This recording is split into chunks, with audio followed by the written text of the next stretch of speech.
Hi, everybody, and welcome to Getting to the Point with Jen Henderson. I am your host, Cindy Skalicky, the CEO and founder here at On Point Communications, where we help you learn to master your message and say, I nailed it from the stage or from the page or now from the virtual stage, right? We are in the midst of a pandemic here in the United States, and I am taking the opportunity to get to know some folks in my network and introduce them to you because they have brought great expertise in terms of their messages and in their industry. So today I want to introduce you to Jen Henderson. She is the founder and CEO of Tilt, and Jen and I have known each other for several years now. But I'll just pause and let Jen introduce herself and share more about her company. And then we will get into 3 basic questions on messaging and end with some rapid fire fun questions to get to know more about Jen. Jen, tell us a little more about yourself and Tilt. Sure. Thanks, Cindy. Excited to be here. I am, as Cindy mentioned, the founder and CEO of Tilt Talent and Leave Technology. We are a software platform that is working to revolutionize leave in the workplace and leave in all ways, shapes, and forms and sizes. So we started out with expertise in parental leave and have quickly scaled to supporting caregiver, sabbatical, and most topical today, COVID leaves as they show up in the workplace. Fantastic.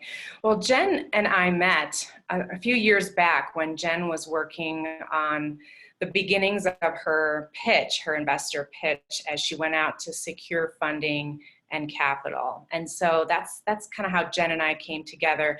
And what I want to do in these few minutes that we're going to spend together is look at your messaging, Jen, kind of in a before, now, and later format. And so we'll just kind of follow that chronological order. Why don't you talk to us a little bit about, if you can dig back and remember what it was like as a solopreneur when you first got this big idea. We talk with, or a lot of founders are listening, kind of thinking through their own situations right now. What kind of messaging platform did you have, if any, and what were some of the immediate needs that you saw in terms of getting the idea out there clearly and cohesively? Yeah, digging way back, Tilt will be 3 this July, so testing my aging memory. I think those first messaging needs were twofold. One with our early clients, trying to understand what the product market fit and I call it the analog days, right? Customer discovery needed to include. And what the messaging needs were in that was was my experience that drove the impetus of creating Tilt. Was I a special snowflake, or was that a pretty pervasive problem? And so I needed to be very nimble in my discovery questions from a messaging standpoint. I needed to be an excellent listener and create a connection pretty quickly in that customer discovery. And that resulted in getting early pilots and the first very first users to trust me and to partner with me as I learned through the scrappy early days. In tandem with that time, in terms of the customer, the other side of the messaging need early on was starting to get the wheels turning with the fundraise. So I knew really early that I would need to get capital to build this company in the vision that I had. And as Cindy knows, I was pretty humbled pretty quickly that my acumen that I thought I had in regards to communications, and I had a bachelor's degree in communications. I'd stood on many stages in my previous life, wasn't translating to the need for fundraising. So luckily, was able to find Cindy very early and understand what those nuances were to engage the audience, and in this case, investors, with a really early stage idea, and the need to win people over or be compelling when you have 0 revenue, when you have very minimal customers, was a much steeper hill to climb than I'm grateful to say today, where we do have paying customers, and it's a different story. Could you take us to that moment, Jen, or that time? Because I find your story really interesting in that you are a great and engaging public speaker, and you did have a lot of opportunity to do that type of work in previous jobs and careers. And yet you had this, head scratcher moment of like, well, this is something that's new to me. Was there a specific pitch or event that made you go, gosh, for some reason, this is different. And can you walk us through that kind of head quote moment, if you will, if you remember it?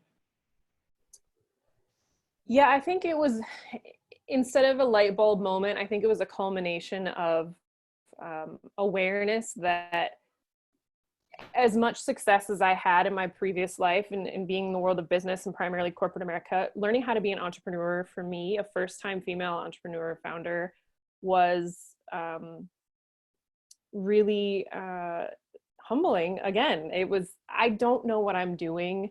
I don't know how this works. And I remember the first time I saw the business model canvas and these different boxes and these different questions to ask. And I just remember having this moment of, I have no idea. And in the first 1 million cups pitch that I did, obviously in hindsight, right, so choppy, the deck is embarrassing, didn't really know what I was doing. That was kind of that first demonstration of, I've got a lot of homework to do. I've got to connect the dots with my audience. I've got to create a compelling story in a way I'd never had to do before. So I think it was a culmination, like I said, of entrepreneurship is not the same as the world of business, in my experience.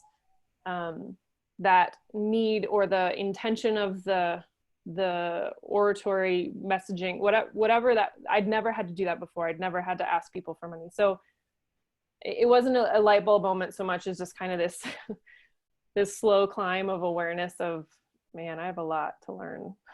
Right. And those pitch decks, you have so many iterations, you're changing them all the time with all of the audiences.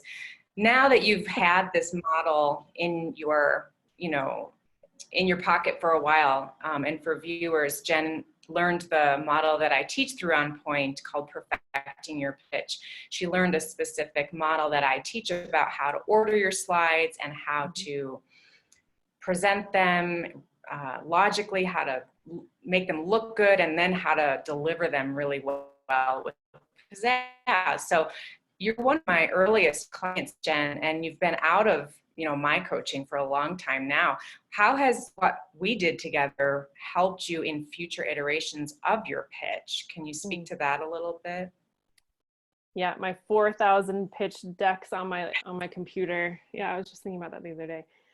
Well, it's a formulaic approach, and I absolutely still use it today. I just yesterday was finishing another deck revision that I still follow the same story arc. I still follow the same climax moment. Certainly the content of the slides has grown and evolved, but I also even had an interesting connection the other day. We hired our first sales executive not long ago, and I happily have handed the baton of sales to somebody who knows what they're doing, quite honestly, more than I do. And I was watching her on a demo, a first interaction with a client, and she followed the same model, right? And when that climax moment or the reveal came out, I mean, it was almost palpable, the client's reception on the other side of the call. So it's this formula that I'm seeing replicate itself in a lot of different parts of the company. And I unfortunately don't think the decks are going to go away anytime soon. So I plan on continuing to use it. Right. Well, that's wonderful. I appreciate that feedback. That's great to hear. So talk to us about now, you've grown a little bit more, your team's growing, as you just said, and also we're in the midst of this pandemic. And, you and I have chatted off and on whenever we have a chance to see each other about how you've updated the brand, you've changed the name from Career Allies to Tilt, and you've added people. How are your messaging needs different now as your company grows? And how about COVID-19? What has been the impact on that messaging, if any? Mm-hmm. I think if I look at the timeline of the messaging, right, we started with, we're pre-revenue, this is an idea, this is my experience. Today, fast forward, We have paying clients that are paying significant amounts of money for contracts. There's valid proof there. So now the messaging is, how big can this sucker get? So we've changed from this is going to work to what is our target market size, and really painting the picture from an investor lens of those 7 to 10x multiples that they look for, right, when they look at an investment at our stage. So that messaging has shifted pretty dramatically with regards to what we're focusing on in our presentations. Also, you know, there absolutely was a light switch moment with Tilt when we became post-revenue as opposed to pre-revenue. I will never forget the moment. I will never forget where I was. I will never forget everything about that first contract getting signed. Tell us the moment. I want to hear it. It's not sexy. I was driving to Target with my kids, and the email came in that this first client signed the contract, and we were moving forward, and I scared the snot out of my kids, screaming like just screaming like a banshee. It was ridiculous, and they did not echo my excitement, but it was just, it's that moment as a founder where it clicks, like all of this pushing this rock up the hill, all of the blood, sweat, and tears, all of the sleepless nights of what am I doing? Somebody gets it, and somebody not related, this isn't my former network, this isn't somebody doing me a solid, gets it and signs a contract and pays a substantial amount of money. So that was without question a turning point for Tilt, not only from a revenue standpoint, but from a swagger standpoint. So I stand on stages very differently today than I did pre-revenue, because I no longer need the people in the audience's confirmation. I have clients and I have testimonials and I have real data that what we're doing makes a difference. Oh, wow. And what's happening today, to answer your last question in totality, is COVID-19. So it is without question in the world of startups, in the world in general, but in our entrepreneurship world, you know, I've never been more grateful to be as lean and nimble as we are. So we've been able to, we haven't pivoted, but we've been able to lean into COVID very quickly, very intentionally. And how that looks as a business service is that we have always been revolutionizing leave in the workplace. What's now topical is COVID-19 leaves are causing organizations who have never had to comply with things like FMLA overnight, essentially, having to comply with legislation that was passed incredibly fast and incredibly with a lot of gray areas. Let's put it that way. My COO is an attorney, and she has spent many a sleepless night studying the letter of the law with this legislation, and it's cumbersome and confusing for her. It's 10 times more cumbersome and confusing for our clients. So we are supporting existing and future clients in every way, shape, and form of how do you manage COVID-19 leaves, how do you track it for tax purposes to make sure you're recouping some of that additional cost, and how do you take care of your people. Right. We've always had the foundation that we're bringing human back to the leave experience. This is so much more of a form function that has been historically how leaves happen. And we're kind of in this moment where we're saying, we told you so. Like, you have to take care of your people first. And so we're very, very grateful that we have been essentially inundated with client potentials and demos, and it's been great to be able to support. There's so much of a loss of control right now, and so many people are just trying to help, and to have a business and a solution that can help very, very significantly and specifically right now, we're really grateful to be able to do that. That's amazing. And I know you started out on kind of just maternity leave and paternity leave, but you've really grown the purpose behind Tilt, and it's awesome to see it play into this need that is, you know, agnostic to the type of company that you are, and just everyone really does need that personal touch. So that's fantastic. And I love your I nailed it story of getting that first paying client that was not, you know, your brother's best friend or your, you know, someone doing you a favor. And that is the culmination, right, of all that pitch work and all that, the slog, right? And just the feeling of complete and total euphoria and joy, and knowing that more would come, right? Because it did come, right? So you have more and more places that you can tap that feeling, but the first time you feel it is memorable. And it's no surprise to me at all that you remember that you were driving to Target. I need to come up with a better story. No, I mean, it's those transformative moments in our lives come with that type of memory. You know, I remember that it was Friday the 13th when the COVID-19 kind of attacked or came into my family life as a permanent or semi-permanent change. And I remember driving to Sprouts in the snow and seeing that there were no onions anywhere in the whole store and thinking, this is strange. So those kinds of things really do leave a mark. So yours is a good story. So, well, let's just wrap up by talking about, you know, what you see in the future. You know, let's envision a time when we can re-engage people in physical spaces and do more trainings and have more people at work again. You know, as Tilt grows and as your team grows, have you thought much about your longer term messaging, whether that's brand messaging or sales messaging or how that might look or feel? Yeah, you know, very honestly, we are, as a team, full court press to being self-sufficient, meaning I would love to sit here with you in another 3, 6, 9 months and say, we don't need to or plan on taking any more investment. I think as a founder, that's every idealistic entrepreneurial dream, right? Is we can retain control of our company and grow organically. And that is circumstantial, a have to right now, but optimistically, potentially a great outcome. So I think the messaging is going to get more and more geared towards our clients and our customers more than anything.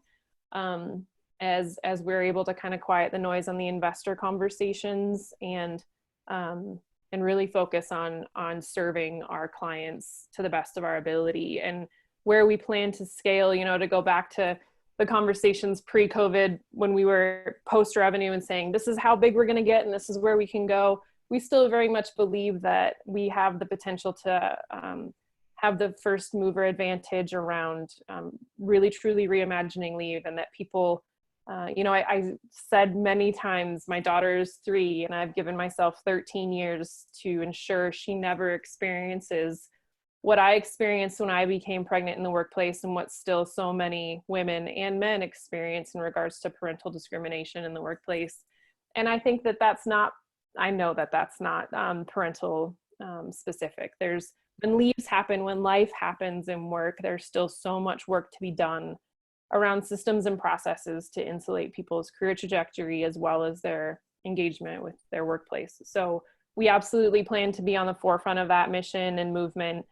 And for the long haul, I really do believe coming out of COVID, companies are going to have a much different awareness to what it means to take care of their people, regardless of unemployment. Yes, when we were, 60 days ago at a sub 3% unemployment rate, the employees had a different upper hand, so to speak, and that's not going to be the same coming out of COVID. But I just truly believe that employers are having to realize that the old way isn't working anymore. So, yep. And the sensitivity that's required is almost palpable amongst just how you can see the nation coming together to assist one another, to be generous in any way that they can to help and support those on the front lines, such as nurses, and that when they come back to work, a lot of us will have been touched by this in some way, shape, or form. Yeah. And we need to be cared about at work and at home. So that's a really important thing that I think is coming out of this as well. Yes. So what do you say to the early founders who are watching this, Jen, as far as encouragement? Because you remember the troughs of sorrow that you've been through, and what do you say to people that are feeling that their project might be halted, or that their game has had to change, or they're running out of money, or, what do you say to folks that are kind of in those positions now, given what you've learned? Yeah, I think it's somewhat void of COVID and mostly just through the ups and downs of entrepreneurship, but probably highlighted right now is if you're not tied to your why, and what I mean by tied to, I mean almost eat, sleep, and breathe the reason why you're doing what you're doing as an entrepreneur.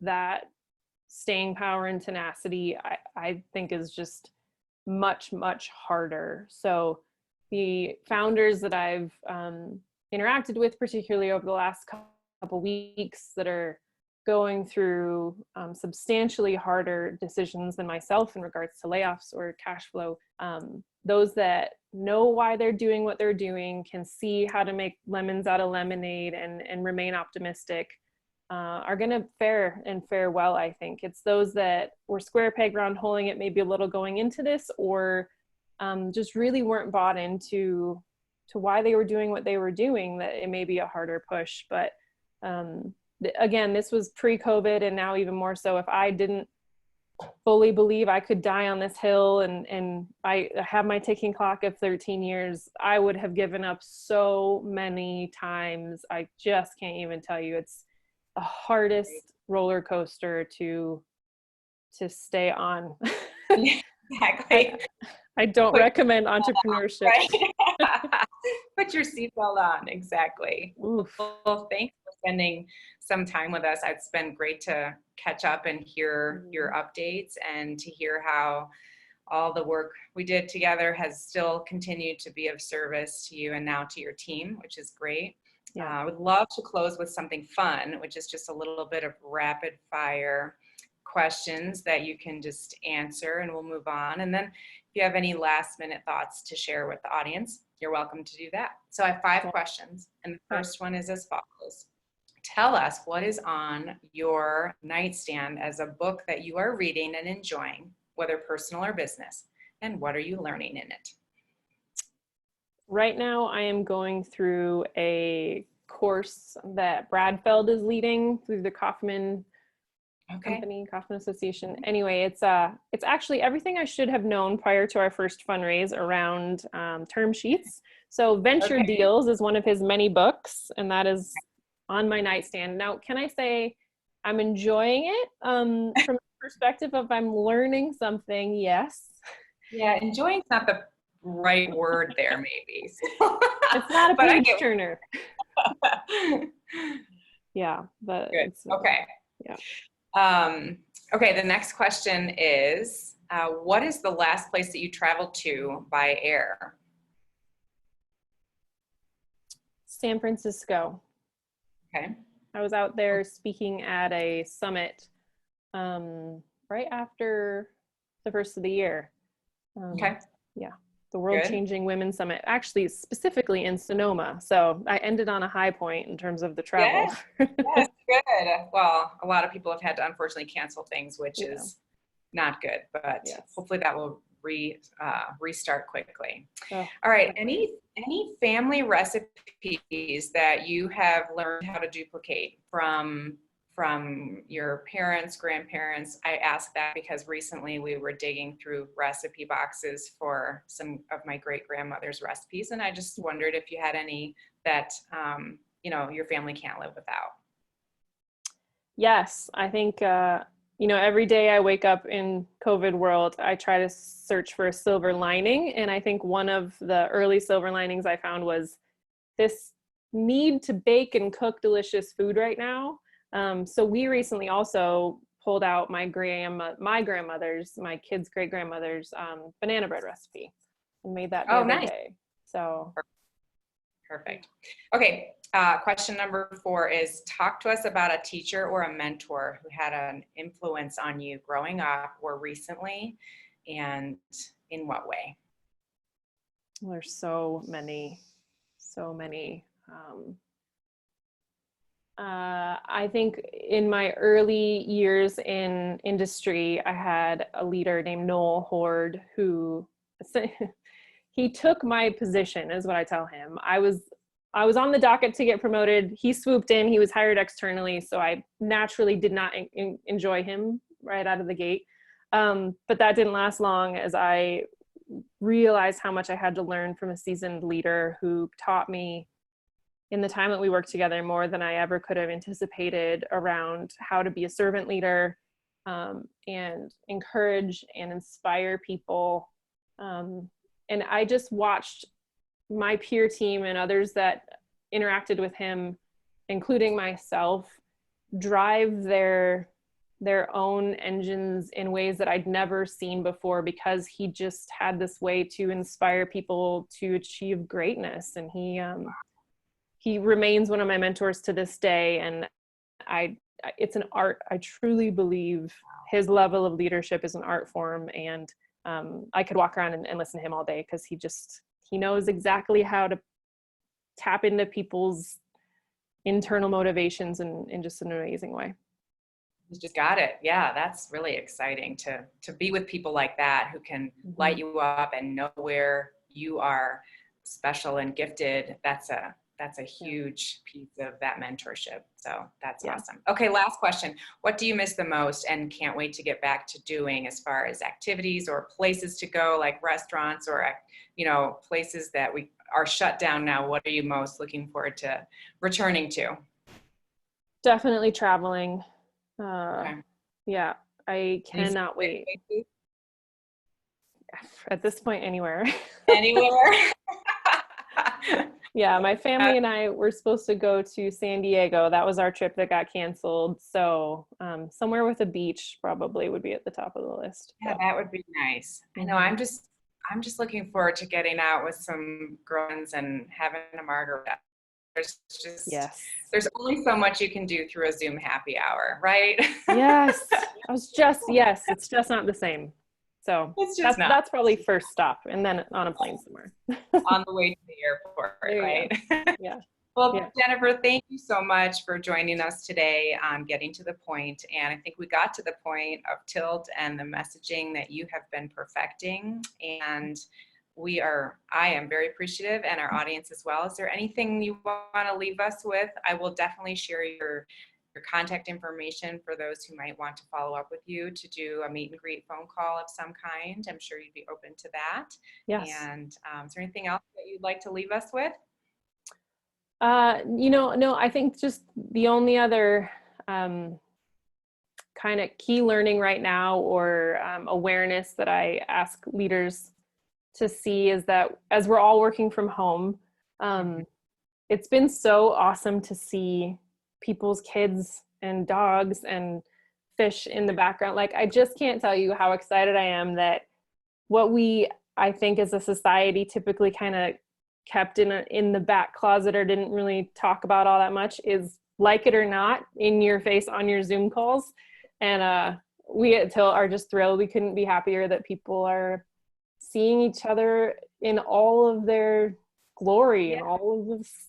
All the authenticity that comes with it. I completely agree. That's a great point. It's become a more real way to connect with people. And so that's a great point to end on. So thank you for sharing your story with us from your home. And we will look forward to talking with you and catching up again another time. Until then, thank you so much. Thank you.